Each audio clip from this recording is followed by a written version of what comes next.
வணக்கம் மக்களே. நான் உங்க விஸ்வாமித்ரன். விவசாயம்னா வெறும் கஷ்டம் மட்டும் இல்ல, சரியான திட்டத்தை பிடிச்சா அது ஒரு பெரிய லாபம் தர்ற பிசினஸ். இன்னைக்கு தோட்டக்கலைத்துறை மூலமா உங்களுக்கு கிடைக்கிற ஆல் இன் ஒன் பெனிஃபிட்ஸ பத்தி ஒரே நிமிஷத்துல பார்க்கலாமா? ரெடியா? முதல்ல செலவு குறைக்க. சொட்டு நீர் பாசனத்துக்கு 100% வர மானியம். அங்கேயே 1,00,000 ரூபாய் மிச்சம்.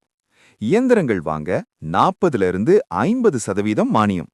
இதனால ஆள்கூலி வருஷத்துக்கு 50,000 ரூபாய் வரை குறையும். அடுத்தது வருமானத்தை கூட்ட. தரமான வீரிய ஒட்டு ரக கன்றுகள் கம்மி விலையில கிடைக்கும்.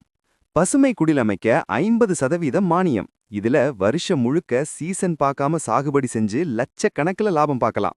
அது மட்டும் இல்லங்க, அறுவடை செஞ்ச பொருளை பாதுகாக்க கோல்டு ஸ்டோரேஜ், அதாவது குளிர்சாதன கிடங்கு கட்டவும், மதிப்பு கூட்டப்பட்ட பொருளா மாத்தவும், அதாவது ப்ராசஸிங் யூனிட் அமைக்க கூட மானியம் உண்டு. டோட்டலா ஒரு வருஷ கணக்கு பார்த்தா ஒரு சராசரி விவசாயி இந்த திட்டங்கள் மூலமா முதலீட்டுல மட்டும் 1,50,000 ரூபாய் முதல் 2,50,000 ரூபாய் வரை ஈஸியா மிச்சப்படுத்தலாம். இது போக மகசூல் மூலமா வர்ற லாபம் தனி. யோசிச்சது போதும் மக்களே.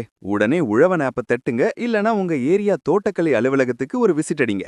விவசாயத்துல ஜெயிக்க வழி நிறைய இருக்கு, நாம தான் பயன்படுத்திக்கணும். இந்த வீடியோ பிடிச்சிருந்தா லைக் பண்ணுங்க, அப்படியே அந்த சப்ஸ்கிரைப் பட்டனை தட்டி விடுங்க. Tata, bye bye.